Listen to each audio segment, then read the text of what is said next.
Ignition sequence starts. 6, 5, 4, 3, 2, 1, 0. Liftoff. We have a liftoff.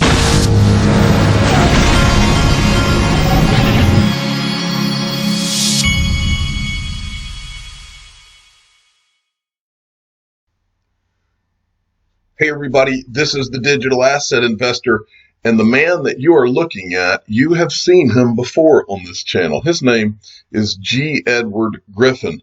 Now this is the guy that wrote the book on the formation of the Federal Reserve. It was called The Creature from Jekyll Island. He tells the story. I've shown you the video on this channel before. He tells the story in that book of the formation of the Federal Reserve and how it was done in secret and how this all happened. Well, he was interviewed they had a virtual blockchain week a few weeks ago, I guess. And on May 22nd, or actually a few days ago, May 22nd, he was interviewed on the Bad Crypto podcast. And there is a clip, it's pretty lengthy, but when you see what has been going on in recent years with all the money printing and all the different things, and when you see what they're doing right now, that does not make sense to anybody that I speak with who's got a half of a brain. The constant just throwing money around, printing trillions of dollars left and right, debts going skyrocketing. And it's almost like someone who knows they're about to go bankrupt is doing it, and they're just hitting the button, the eject button, and saying, all right, let's just throw money everywhere, print everything, and then we'll roll it into a new system. I want you to listen to what this guy says. It's about 6 minutes of video clip, this clip I wanted to play, but it's well worth your hearing. Listen up. In the game. Just the same as an oil cartel or a banana cartel, a peanut cartel. You go on down the list. Now I dwell on this a little bit because most people have no idea that the Federal Reserve System is a cartel, just like a banana cartel. And it's not a government agency. It's not here for you folks. It's not here for us. It's here for them. And they control things, folks, in case you hadn't noticed.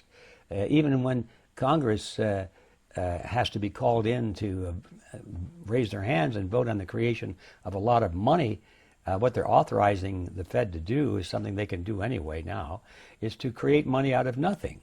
And where that money goes, of course, in case you hadn't noticed, a lot of it, a big, huge chunk of it, goes to the government because they know that if they raise taxes in order to cover all of the expenses that the government has taken on, I mean, they're bailing out everything that needs bailing out. They're buying up all the impossible debts in the world today. They're just paying off these debts, and they're providing housing and medical care and education and everything. I mean, these are like drunken sailors spending money. First it was millions, then it was billions, and now, in case you haven't noticed, if you read your newspapers, it's trillions of dollars, and they raise their hands, and there's goes another $1 trillion bailout or a donation or a grant to somebody. Where does this money come from? Well, it comes from this cartel, which was given the power by Congress years ago to create this money literally out of nothing. That's why they don't worry about how much anything costs anymore, because they don't have to tax people for it. They don't have to collect this money in taxes. If they did, which was the old format, if the American people had to actually write a check or see the money come out of their paychecks to go to pay for everything that the government is spending right now, why, there'd be a revolution overnight. Before the sun was up, I think these congressmen and the senators and most of the judges and so forth would be hanging from trees because the people would see that they're being plundered. Mm-hmm. But no, they can't see it when it's done through this Federal Reserve System because it's all bookkeeping. And the people pay for it, of course, through higher prices. The monetary system keeps expanding. There are more and more dollars in circulation, but the goods and services don't expand. So if the dollars go up, but the goods and services don't go up, that means we have more dollars to bid against those services, and so the prices go up for everything. And right now, of course, we're going through kind of a dip because of the crash in the economy, but eventually this will wave out again, and you'll find that gas has gone back up to $3 and $4 and $5. And if this process continues, it'll be $50 and $100 a gallon. A loaf of bread will be $20. A bottle of milk will be $50 and so forth. And so these dollars will be nothing. That's how these expenses will be paid, is through inflation.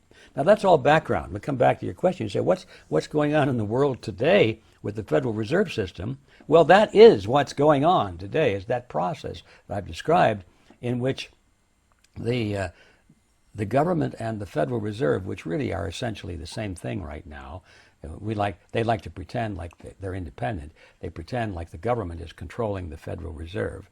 But in truth, if you understand the way the Federal Reserve Charter, the Federal Reserve Act is written, if you read that amazing document, you'll find that the government has absolutely no control over the activities of the Federal Reserve System. The Fed is completely independent. It can create as many of these new dollars as it wishes. They can determine its own asset ratios. It can determine what's required in reserves. They can require what type of assets are used to justify increasing loans, basing them on those assets and so forth. Completely independent. The only power that the government really has over the Fed is to abolish it. They can, they created it through an act of Congress, and they can uncreate it. But they don't think that's going to happen soon, folks, because all of these people are beholden to this creature. Their jobs depend upon it. A lot of them are getting kickbacks. They're getting favors from the banking system. And they know that if they came against the banking system, why, a lot of the newspapers, which are owned by the bankers or influenced by the bankers, because don't forget, these newspapers have huge debts to the banks, and they depend on credit to the banks. And if the banks cut them off, the newspapers will collapse. So the banks sit at the top of this apex of monetary power.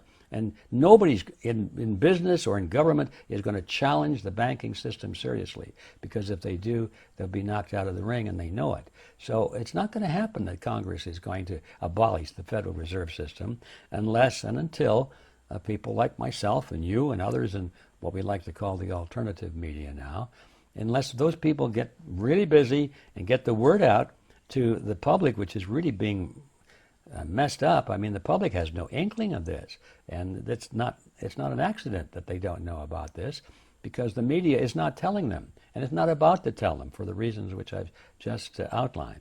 So now, I wander always, but I come back to the core question: what's going on in the world today with the Federal Reserve? The Fed, in my view at least, I think they feel that we're in the final stages of whatever the changeover will be from the old system to what they like to call the new system. They sometimes refer to it as the new world order. And we've been moving in that direction, of course, inch by inch for many, many years. But now I think they feel that they're close enough to it that they actually can make the complete change. They're going to break down whatever's left of the old system. And they're using a lot of different things to do that at the same time.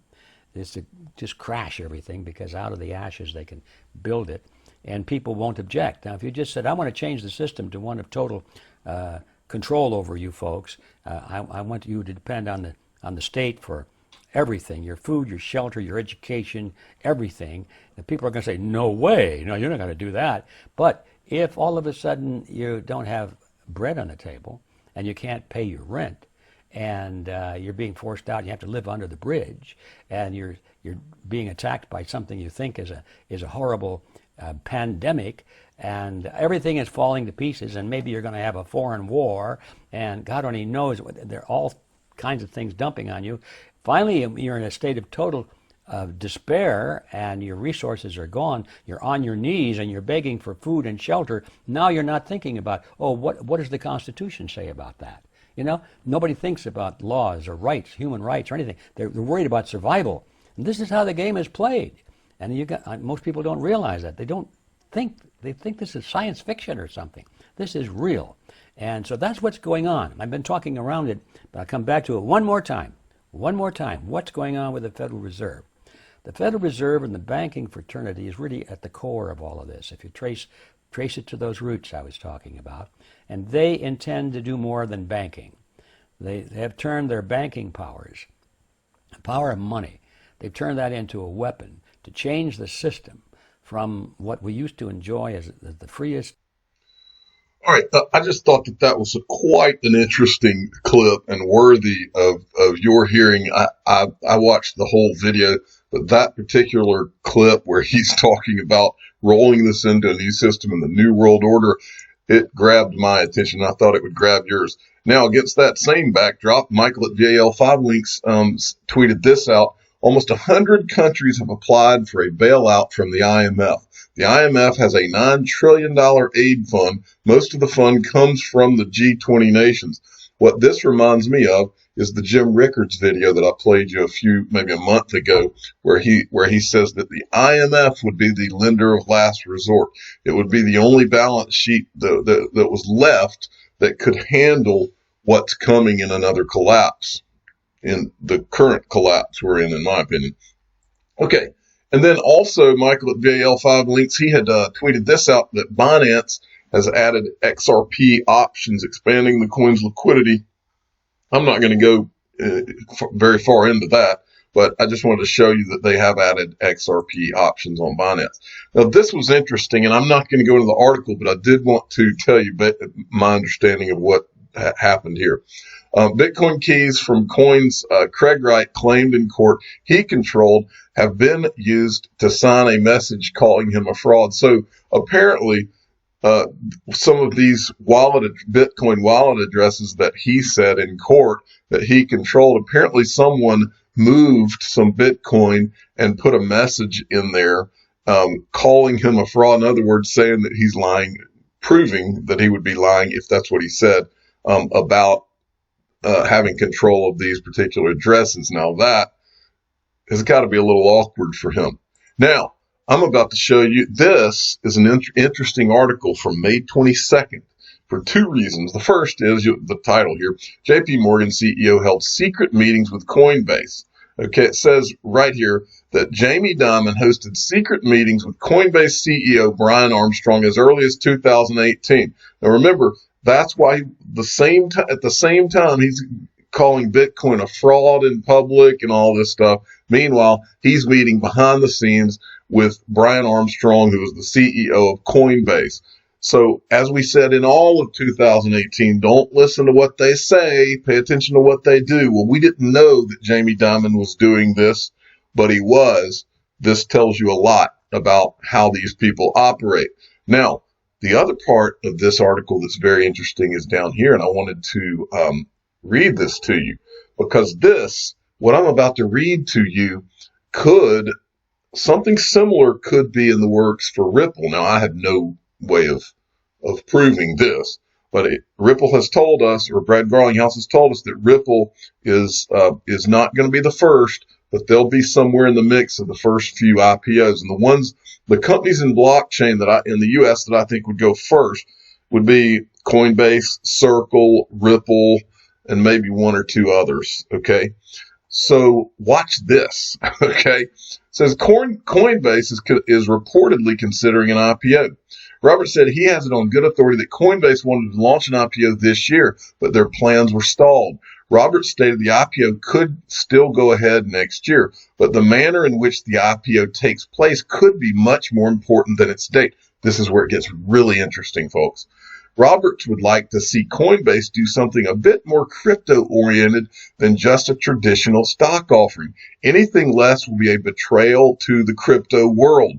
Now, folks, what I'm about to show you, this changes the entire financial game. If Coinbase does something like this, then don't be surprised if you don't see Ripple do some kind of thing that's not necessarily similar to this, but maybe something that involves XRP or something. I don't know. I'm just talking out loud here.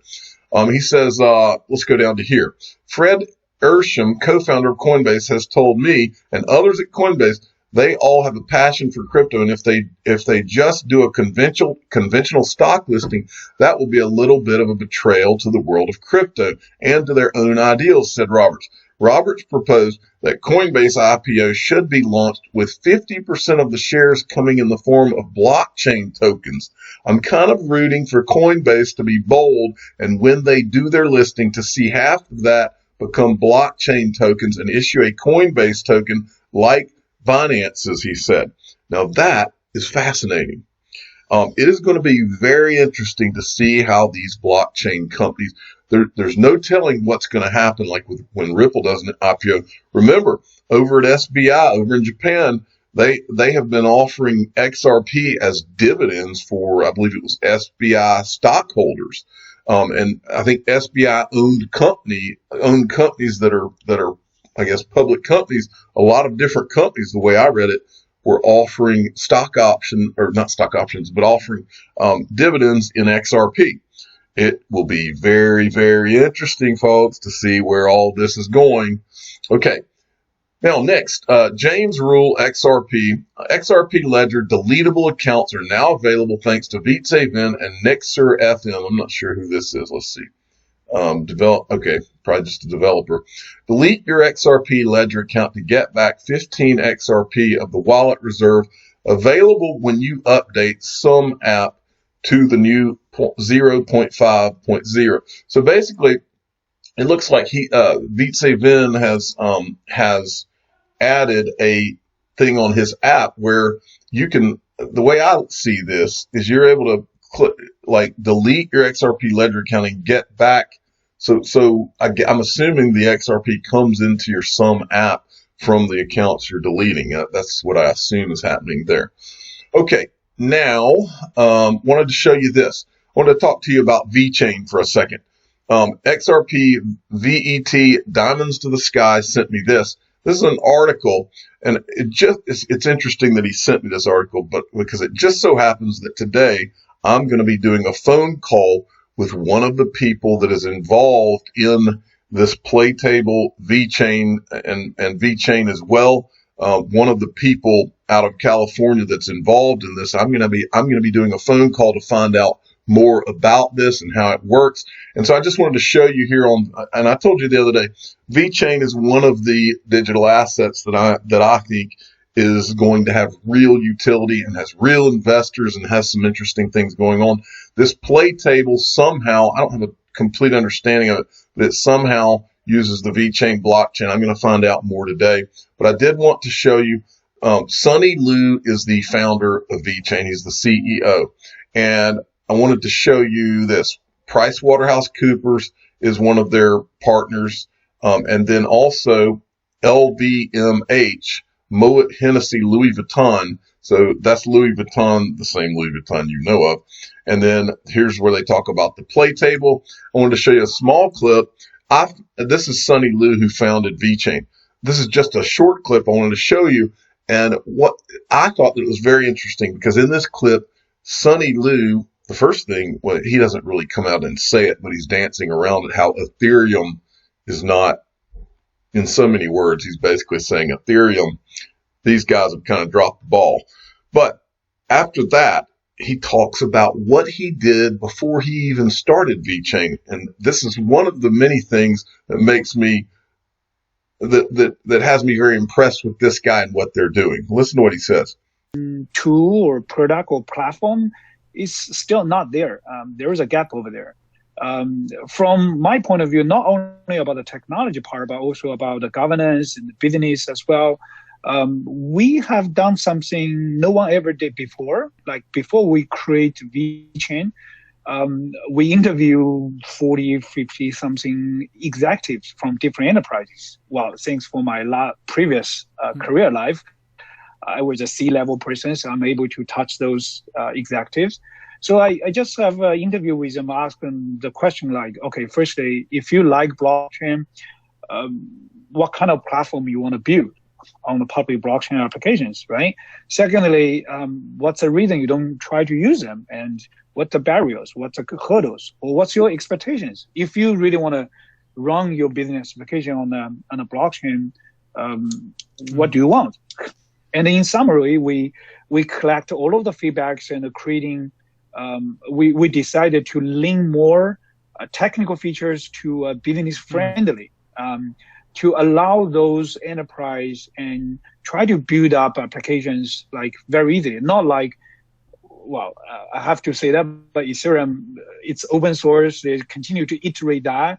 So I think that it's important that you understand that this guy, before he even started VeChain, he went to 40 plus executives and decided on what the barriers were for these companies that may want to get into blockchain, but what it is. In other words, he did what Brad Garlinghouse talks all the time about, which is you got to be solving a problem. He went and found out what the problems were and what things that blockchain could do to solve their problems and how it would make it easier for them to get into blockchain.